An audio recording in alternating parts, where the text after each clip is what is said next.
विज्ञान कहता है ब्रह्मांड में सबसे पहले कणों की उत्पत्ति हुई, फिर बने परमाणु और फिर उनसे बनी सृष्टि। लेकिन मेरे अनुभव और अध्ययन कुछ और ही कहते हैं। मैं मानता हूं कि ब्रह्मांड में सर्वप्रथम स्मृतियों का जन्म हुआ।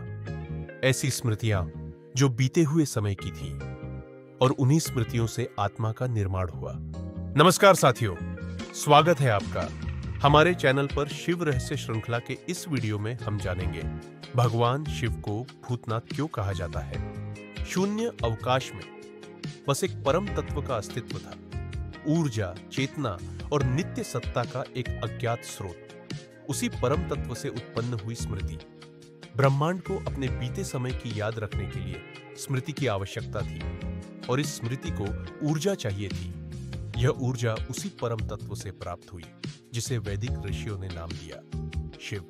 स्मृतियां दो प्रकार की थी, महत्वपूर्ण स्मृतियां जो बची और अनावश्यक स्मृतियां जो नष्ट हो गई और वापस उसी शिव तत्व में विलीन हो गई।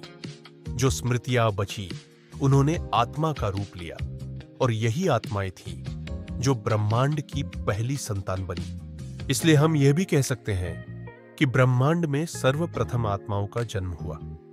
आत्मा ब्रह्मांड के बीते हुए काल यानी भूतकाल की यादें थी, इसलिए उसे भूत कहा गया।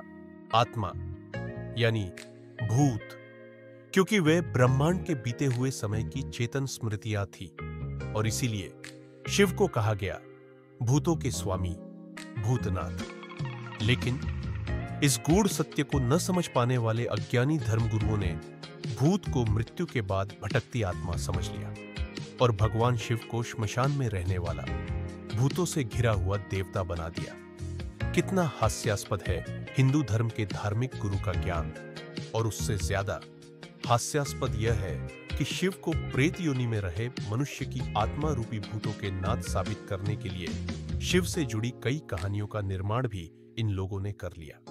भूत यानी आत्मा, बीता हुआ कल, बीता हुआ पल, और इन आत्माओं ने अपनी जैविक क्रियाओं द्वारा जिन तत्वों का सृजन किया, उन तत्वों को पंच महाभूत कहा गया। और इन पंच महाभूतों ने मिलकर सृष्टि की जैविक यात्रा शुरू की। पेड़, पौधे, पशु, पक्षी और अंततः मानव शरीर। यह सब कुछ शिव तत्व से ही उत्पन्न हुआ, उसी से पोषित हुआ, और आज भी उसी से संचालित है। तो जब हम कहते हैं भगवान शिव भूतनाथ है, तो उसका अर्थ है वे उन आत्माओं के स्वामी हैं जो ब्रह्मांड की पहली चेतना थी। इसलिए शिव श्मशान में नहीं रहते, वे कालातीत स्मृतियों में रहते हैं। वे मृत्यु के नहीं, जीवन की मूल चेतना के स्वामी हैं।